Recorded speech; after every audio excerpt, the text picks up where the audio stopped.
অন্তর্বর্তী সরকার এখনও নির্বাচনী রোডম্যাপ দেয়নি। বিএনপির এমন বক্তব্যের জবাবে প্রধান উপদেষ্টার প্রেস সচিব শফিকুল ইসলাম বলেছেন, সংস্কার কমিশন গঠন নির্বাচনী রোডম্যাপেরই অংশ। রাজধানী ফরেন সার্ভিস একাডেমিতে সংবাদ সম্মেলনে তিনি একথা জানান। সরকার একটা কনস্টিটিউশনাল কমিশন করে দিয়েছে, তারা 31শে ডিসেম্বরের মধ্যে তারা তাদের রিপোর্টটা দিবেন।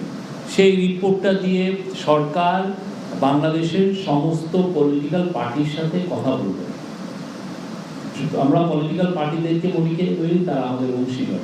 তো এই পলিটিক্যাল পার্টিগুলোর সাথে বসে ডিসাইড হবে যে আসলে বাংলাদেশের এই যে 1972 যে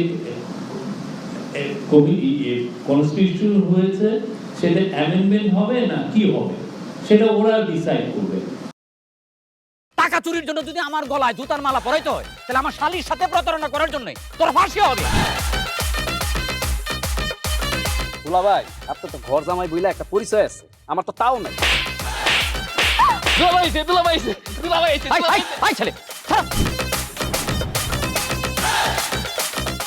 রাজনৈতিক ফ্যামিলির মেয়ে হয়ে ওই কাজ করবে। যারে পাবো আরে পিটাবো, রক্তের নেশায় ধরতে, রক্তের নেশায়, কাঁচা রক্তের নেশায় ধরতে। তোমার এই পলিটিক্স আমার বাম পকেটে থাকে। পাঁচদের বউরে ঝামেলা পাকাই। এই বেটা, আমি তখন বিয়ে করিনি। দুইটার আমি গুলি করে মারু।